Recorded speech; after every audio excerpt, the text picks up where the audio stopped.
This country is on the pathway to El Dorado. Congratulations. I want to say something, Minister of Health. I think one thing we should do, while we continue to increase in capacity, because I know for the population we have, we need to increase with time and invest more.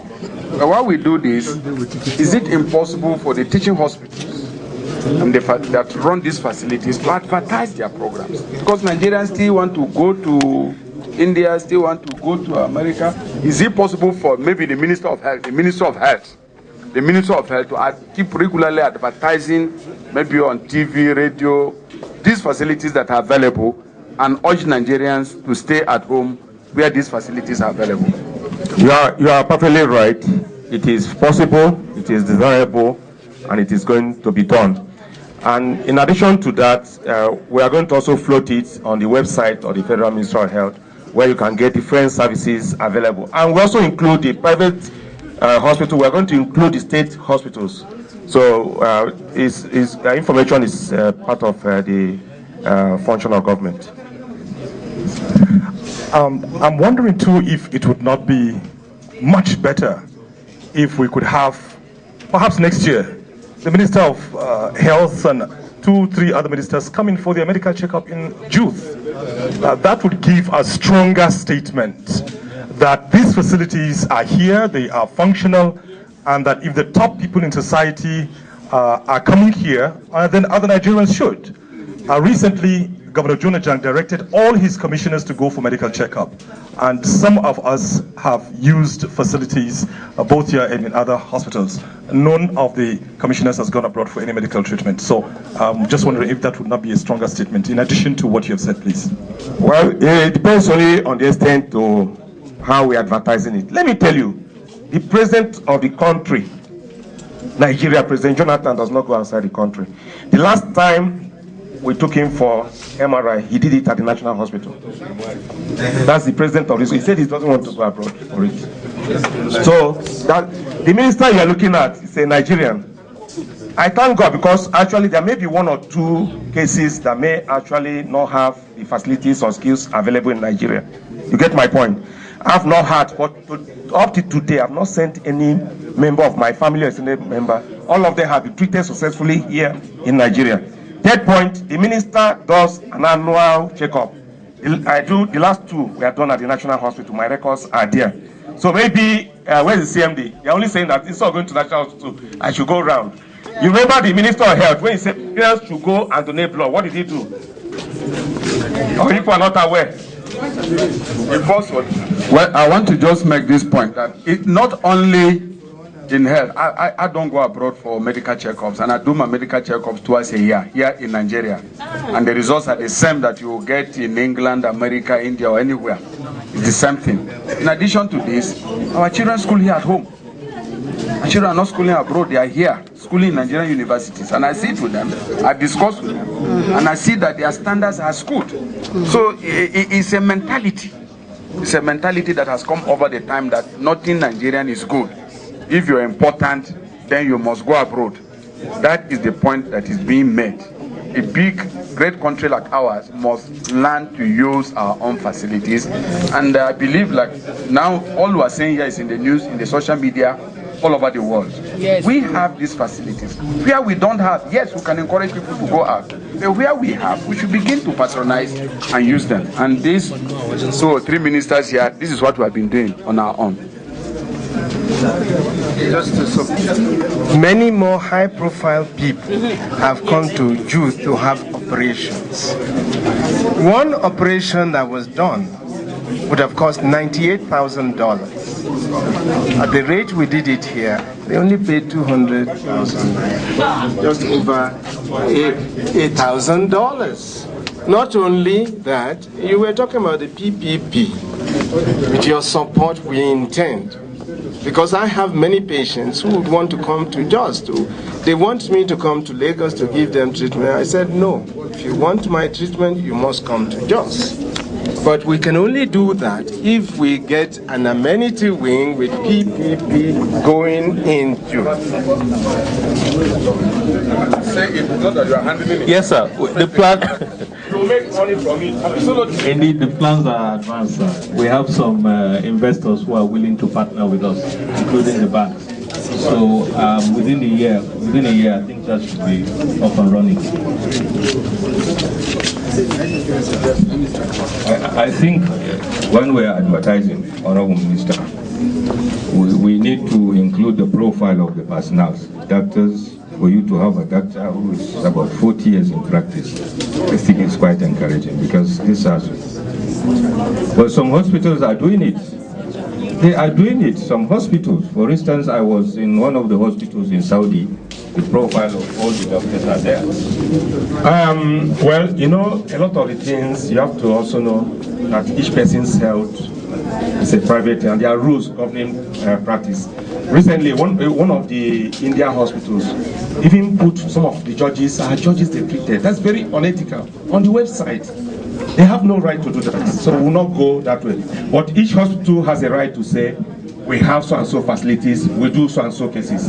But they cannot advertise individual cases, because if you start advertising, people will get into the wrong hands. But you can advertise the services.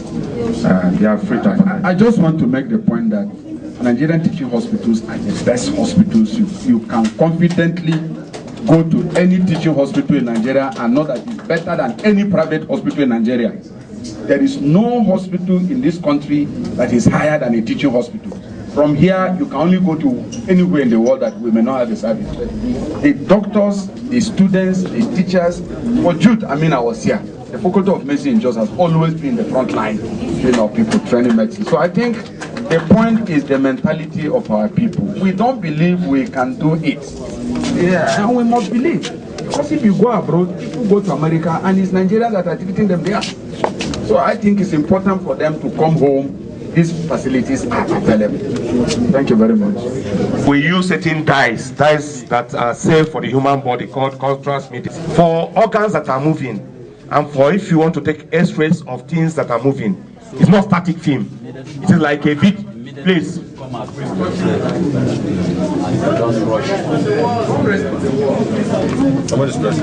Don't rest on the wall, please. So it is like video. It is motion picture. Real-time motion picture, as against the real ordinary X-ray, which is like a still camera. That means you can look at a lesion, use your instruments to go for it, and do either treatment or modification or even diagnostic. Yes, that's what. I am Dr. Ekedigo, head of radiology. This is the mammography machine. That's the special X-ray that was made for the breast tissue, because the breast tissue has a unique characteristic. So you don't use any type of X-ray for it. So we use this to screen. It doesn't even beat until you get the cancer of the breast as normal screening for women. This is the machine we use for looking at the breast. Now they are beginning almost to take the work of the surgeon completely, the radiologist, in terms of intervention.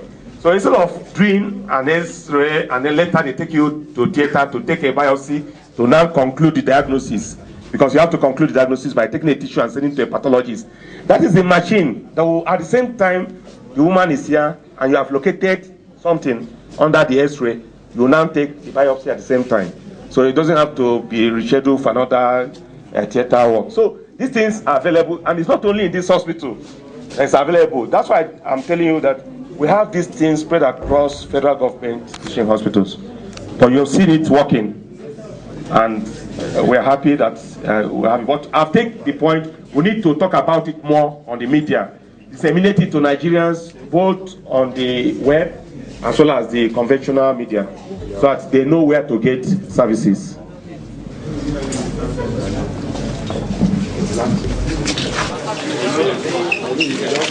People, sorry, I just...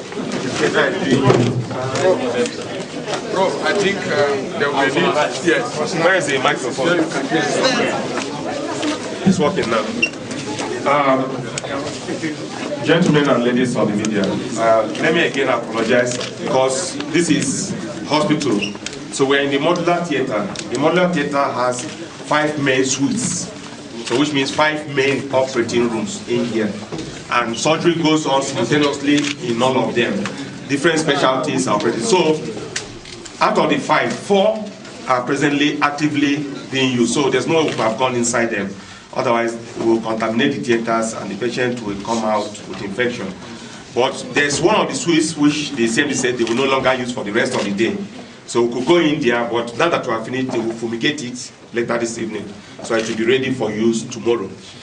Now, we went to one of them, which is a standard suite, where they do eye surgery. We saw the operating microscope, because the eye is so tiny, and yet surgeons must go there to carry out operations with very tiny instruments, very tiny sutures that you can't see with the naked eye. So you need an operating microscope. So those who went in saw the operating microscope. The lightings, everything is standard, just that no surgery is going on there at the moment. The anesthetic machine is one of the latest. The one I saw here when I visited Austria was exactly what they were using in Austria. No difference. So the gases we're using are the same gases as any standard hospital of this quality in the world, because some other hospitals may be lower than this place. So there's no eye surgery. The commonest cause for blindness in Nigeria, if you see 10 people who are blind in Nigeria or visually impaired, 4 to 5 of them, so almost like half the reason for blindness in Nigeria is cataract. And cataract is one of the most satisfying things to do. Once you have treated the cataract, the person sees automatically. So I used the opportunity to explain to the few of you who represented inside that later this year already we have almost completed the procurement process. As you know, this must follow due process. The federal government is acquiring 2 mobile theaters for eye only. It's not going to be used for that kind of surgery. Now, it is not an ordinary theater in the sense that training will be going. As you know, we cannot risk training on the human eye. So delicate and sensitive. If you destroy it, you destroyed it. So usually how the surgeons are trained, apart from the theory, they will go to models, plastic models and the like, mannequins. The next thing, they use animal eyes. So those of you who like to eat PLATEAU, if you go to the market and it's not complete, sometimes you have to take the eyes from there, instead of you to eat it as a delicacy, so that they can use it to practice the surgery. The residents will use all those eyes, either from the goat, pig, the animals, to practice. So they call them wet labs. So these mobile theaters will contain these wet labs for training, because we need to train more people. The other thing is that surgery itself will be done on those vehicles. So the plan for the rest of the year, once we acquire those vehicles, we are aiming, we hope we can do 30,000 eyes for cataract this year, federal government. And we are going to do it free of charge. That is the president's program. So it's going to be free of charge.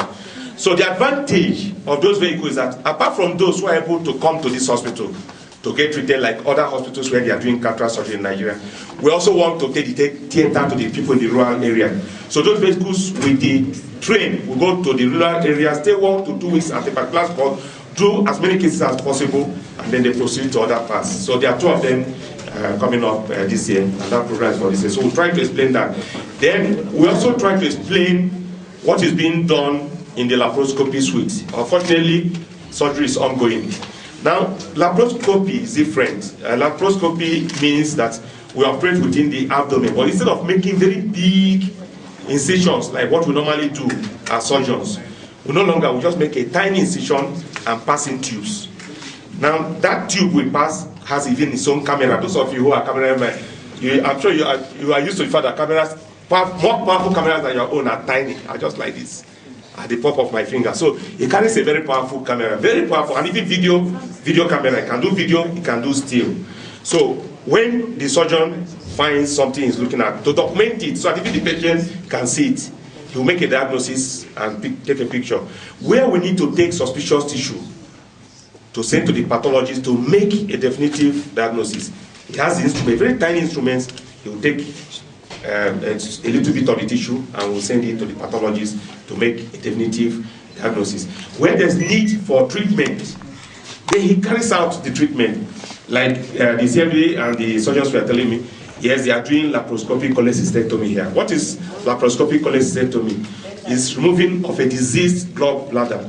Before, the kind of incisions we used to make used to start from almost the midline here to go to this place.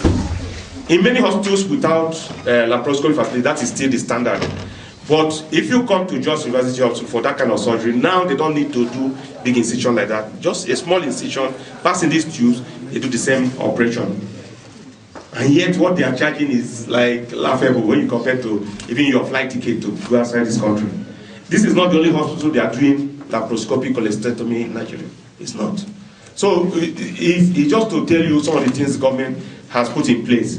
And one of the funny things that happened was at a stage, the CMD was saying the theater was installed through the federal government VAMAID project.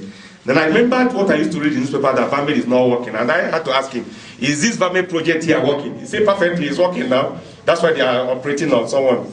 So I also wanted to send that information that yes, we may have competitors. That's why the private sector, they compete.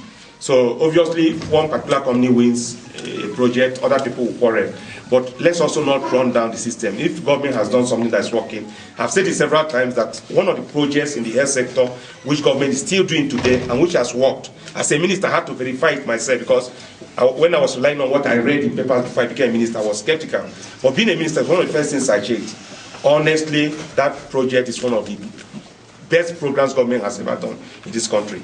That we are having some of these facilities working is VAMAID, federal government VAMAID project. If you look at the CT scanner, the mammograph, all those things were done under that project. And Jos University Teachers was one of the hospitals that have benefited. Like we said, we've already done 14. We are doing 14 hospitals in phase 1 and 2. The president has commissioned 10 because all of them were personally commissioned by president, some President Obasanjo, and the rest by President Jonathan. Now 2 are waiting for President Jonathan to commission. But we are using them because we don't wait for the formal commissioning and deny Nigerians what the government has spent money. Luckily, the Minister of Information says you visit the one in Benin, we are going to visit the one in Ile-Ife. They are yet to be commissioned by President Jonathan, but you'll be impressed and you'll be happy to be a Nigerian when you see them. The other 2, which is at Nnewi, Nnamdi Azikiwe University of 2, is about 80% completed. They are working hard. The other one at the University of Calabar Teaching Hospital is also about that level of completion. I believe by next year, they will also be arranging for commission. Thank you. Medical gas. Yes. We also saw that all the oxygen that's used in this hospital is produced in jute. This is a deliberate policy of the federal government. And it's not only in jute. If you go to other federal teaching hospitals and specialist hospitals, they are producing their own oxygen. Because oxygen is one of the essential things that should always be available all the time in a hospital.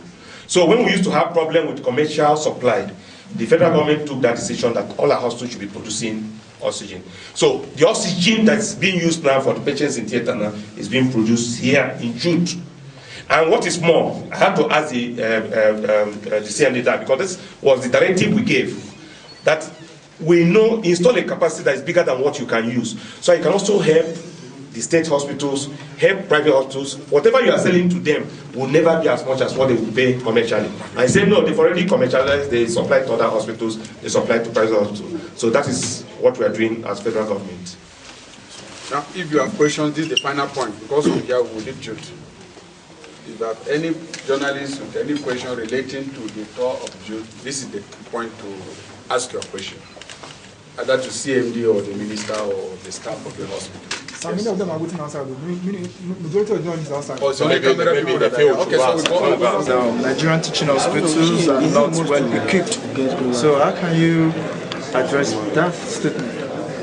Okay, well, I'll be able to answer from my own teaching hospital. Here in Jute, we have all the basic facilities we need for our teaching. So I would say for here, we are doing a good job. Even those we don't have, because of the internet connection, they also do tele-teaching and conferencing for us right now. Okay, so now tell me now, what areas of specialization? You say? What's your area of specialization? Right now, students, we go around all departments. We don't specialize on any. After graduation, we have a specialty. Okay, in a few years to come, what do you expect of you? I'm thinking of going into obstetrics and gynecology. Okay, and you believe that being a product of the school, you be one of the toppest, right? Yeah, I believe so. Okay, in one word, just give us a clue of how you could address the performance of this hospital. Okay. Yeah. I'll say right now they are doing their best because we interact very well with the consultants, the residents, the house officers. They're always there for us. Whatever we need, they are there to put us through. Thank you. The Federal Minister of Education and the Federal Minister of Health. But they are CMS twins. I'm sure people know CMS twins. So they are together. We don't want to separate them. So they have to work. They have one heart. They are sharing their brain. So it's all together. So what I just want to tell you, recently I went back to my own medical school, which is at the University of Lagos. And the University of Lagos is celebrating 50 years since it was established. And they invited me to be the one to give the golden anniversary lecture at the College of Medicine. Why am I telling you this story? Some of you will be invited later to the University of Jos to give one special lecture or the other in future. And it is your conduct that will make the then DCs, the provost, who will be, some of them may be your classmates, who knows, to want to invite you to come back to your school and talk to those who will be students at that time. So what the point also is to let you know that the professors of today were the students of yesterday. And so some of you will become professors, some of you will become ministers, some of you will run very big private hospitals, some of you may even be governors. But I'm happy that you are maintaining standards. You'll soon graduate like I've been told. I wish you all the best. And please ensure that one important thing, that you treat each patient as a human being. Even outside the country, if you go to Europe now, patients are not complaining because of equipment. Patients are not saying that doctors don't have the knowledge or skills, but they're also now complaining that we're treating them less as human beings and more as machines. Please learn to treat your patients as human beings, and they will continue to be thankful to you. Well done, and may God bless you. I'm here with two other ministers. Not every day you have several ministers coming at the same time. We have the Minister of Information. I'm sure you've been seeing him. He's the one that is meant to be seen. Every day he should be seen. That's his work. So you'll be hearing from Mr. Labram Marco. He used to be a student activist, so ask him any question. So you can see that even those of you who are student activists can become ministers. And then we also have your own mommy, your own auntie, who is from PLATEAU State, and who is the Honorable Minister of Water Resources, Mrs. Sarah Shepherd. So they will speak to you too. Well, Prof, thank you very much. Great Jos sites. Yeah, because it's from Jos. Well, first of all, let me re-emphasize what Professor Chukwu was telling you. Jos is known as a center of excellence in its own programs. Anybody that graduated from Jos, no matter the department, is expected to exhibit that standard.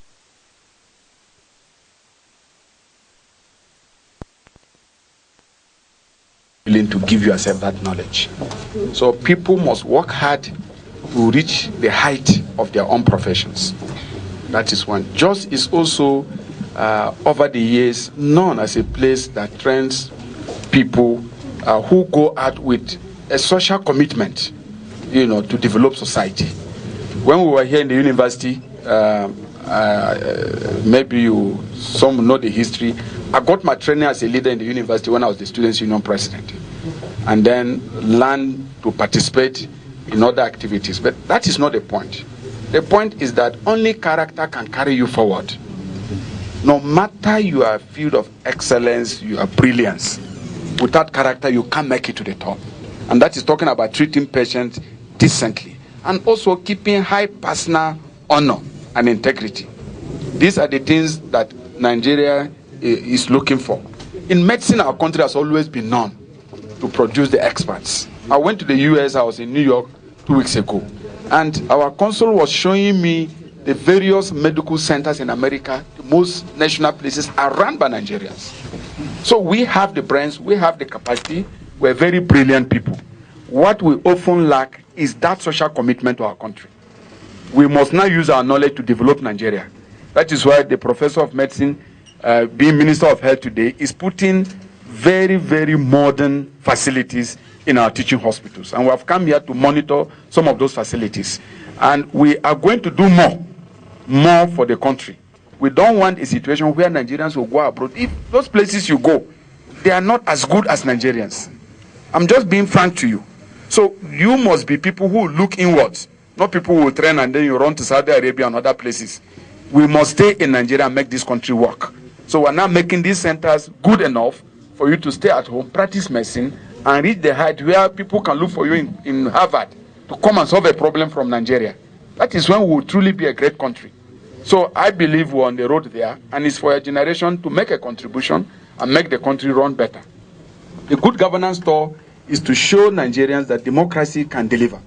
And without democracy, you will know you can't live in a country where you are afraid, where your leaders, look like terror. No, we want a system in which we will be focused on service, and democracy is about that.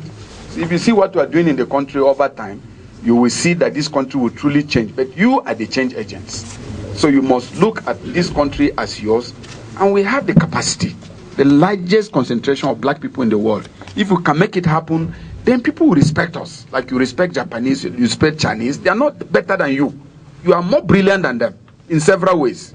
But you must burn the night oil to be there. Please work hard and be of sound character. Thank you very much. Yeah. I'm also a geosite, so great geosites.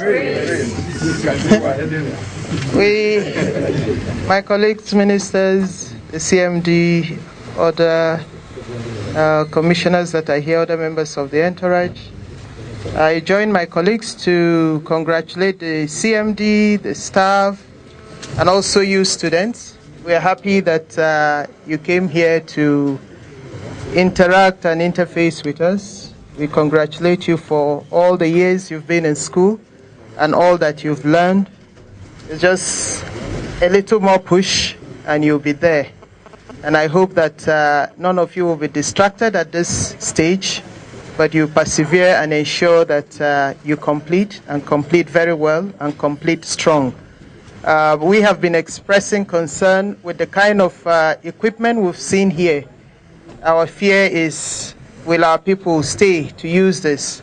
And you are the ones who would help us. It's said that it's always greener on the other side of the fence. You think that it's greener there, but when you go, you realize that quite a patch of the grass would have gone brown. But we've seen that the environment here is being, developed and made very friendly, and you are the ones who would build on it. So don't be in the rush to run out when you graduate, that you're looking for greener pastures. You might just go and find out that there are no opportunities after all, and you end up a taxi driver, while you might as well have stayed back here and contribute to the development of Nigeria. So we appeal to you that whatever your desires, let the country be first, and I believe that God would help us all, because Nigeria is a great country and we have great people and we have a lot of resources, and I know God just wants to see our commitment so that we can, get the best out of it. So we thank you very much for this opportunity. God bless everyone. We are working with the media, that is you people. We are working with the rest of civil society. And next week in Lagos, I was told that Monday may be a public holiday. The upper Monday may be a public holiday, next week Monday. So the cancer leaders meeting will be postponed. But the rest of the meeting will go on Tuesday and Wednesday. That's the International Cancer Week.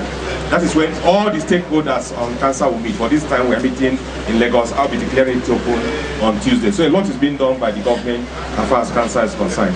Now, regarding the question about whether the president, for me as a doctor, I'm a doctor first and foremost, but I'm also Minister of Health, which means I'm a politician, I'm a public servant.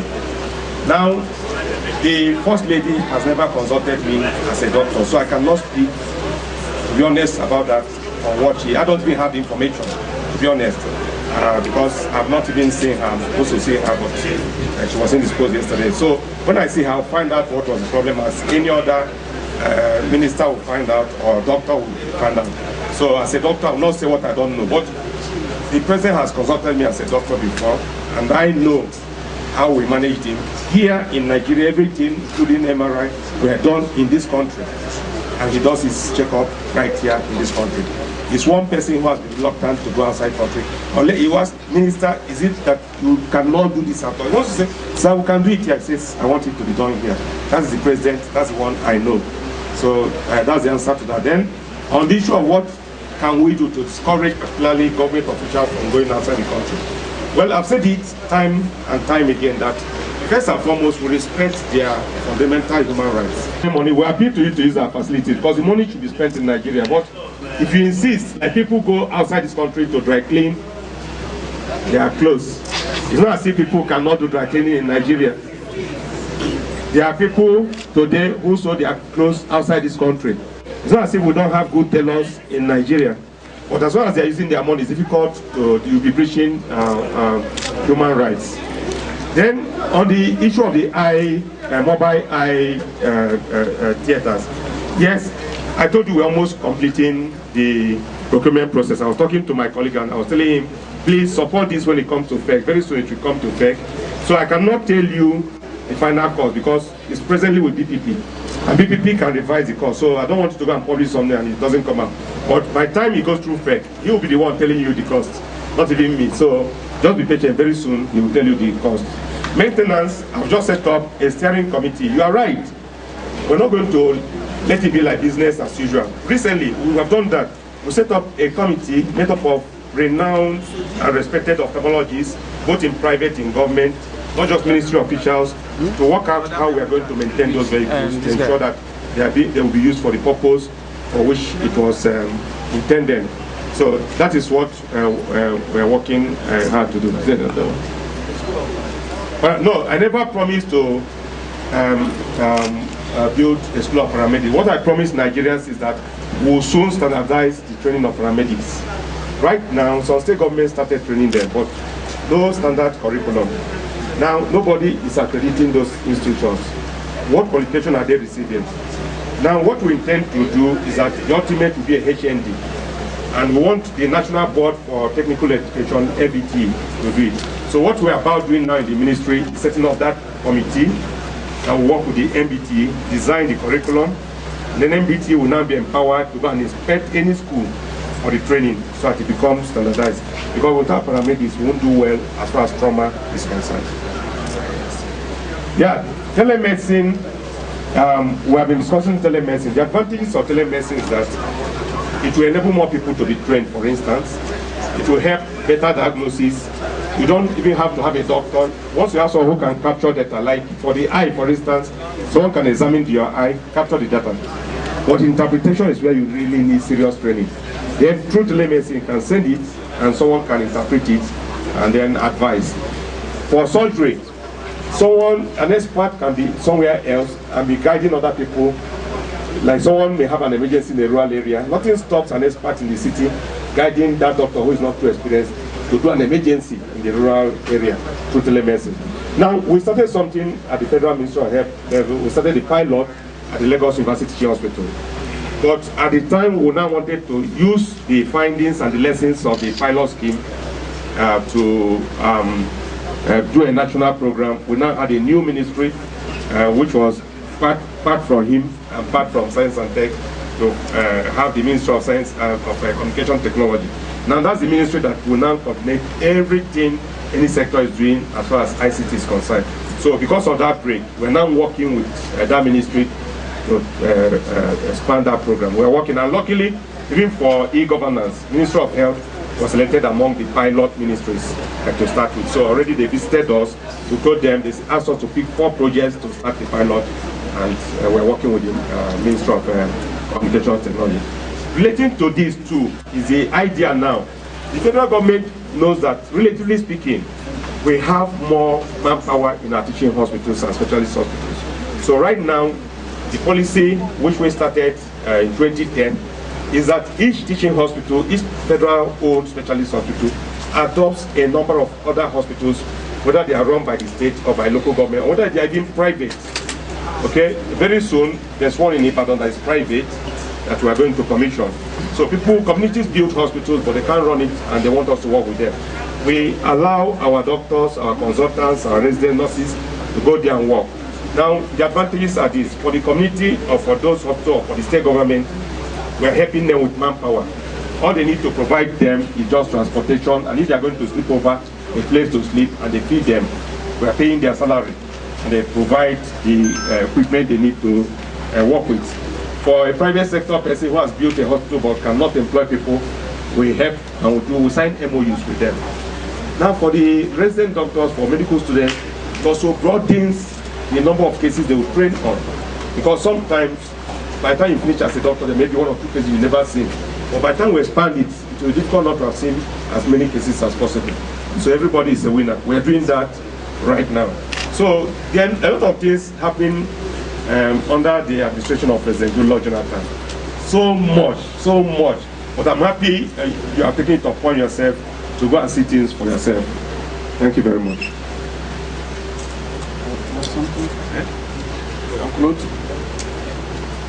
Well, just to appeal to our friends from the media, we've come here, we've seen the facilities. Help us to publicize. What the headlines you put out there tomorrow or subsequently would determine how much Nigerians would patronize these services or how much they would want to go abroad. Thank you very much. Well, I just want to commend the management of Jos University Hospital led by the CMD for the facilities we have seen and the fact that we came here to modern theaters, operation theaters that are really comparable to anyone abroad, and Nigerians, all the people manning them.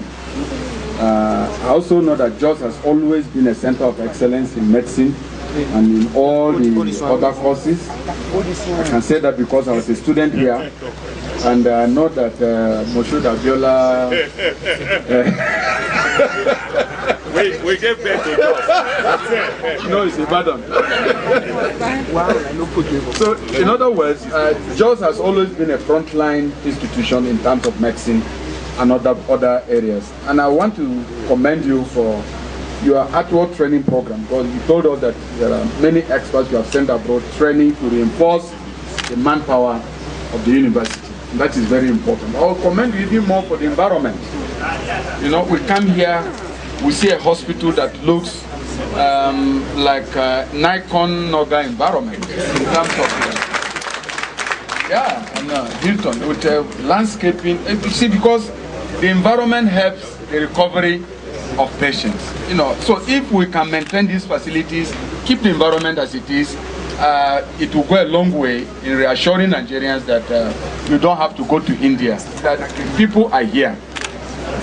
Azaria, you were asking about what can we do to stop people from going abroad. We cannot claim that Nigeria already has reached a point where we have every solution at home. No, we can't say that. We know that we still have a long way to go, and that there are still cases that we will not be able to handle now, maybe because of the fact that we don't have all the solutions and the facilities. But what we can say confidently is that in recent years, particularly for our teaching hospitals, our tertiary hospitals, we have re-equipped.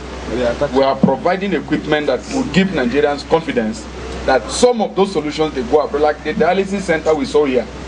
I mean, there is no reason for any Nigerian to leave Nigeria today to go to India or Saudi Arabia or America or England or Germany for dialysis.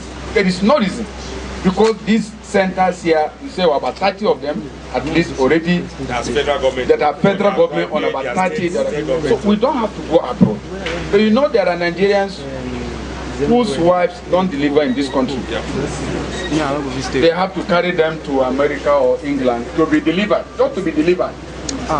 So you can't stop those people because they think they have the money to do so. So we're asking them, the more we spend our money in Nigeria, the better we will support our own institutions. Don't go abroad for a solution that is at home here. We were told of a complicated surgery that was done here recently, and instead of say about instead of $96,000 that they would have spent, and they spent just $1,000, which is less than 200,000 naira. These hospitals are good. Our teaching hospitals are the best hospitals in this nation. You don't have to go abroad, particularly for those who have the money. Yes, you can go abroad. At least when you spend it here, it will promote our own experts. The money will be used in Nigeria, and it will improve our facilities. Congratulate the Minister of Health, because honestly, as a colleague, I must say that since he became the minister, we have seen a push in the health sector. Being a professor of medicine himself, he has been able to know the problems where we really need the emphasis, and the president is giving him and all of us strong support. So thank you very much, and we'll be moving on. But for journalists, please, why do we carry you here? Because for a long time you have refused to report development. You know, you have refused to report development. We didn't need to carry you, because for what we expected was that all correspondents in Jos should be able to come to this hospital and write reports. You don't have, the Minister of Health does not need to carry you to a hospital. So every day you know that you have to go to the hospital, report on the facilities, on the challenges, and the efforts being made. But we don't do that. We just think that the whole thing is about reporting politics. I'm a politician, I like to be reported, but please report development. It's very important. Thank you very much.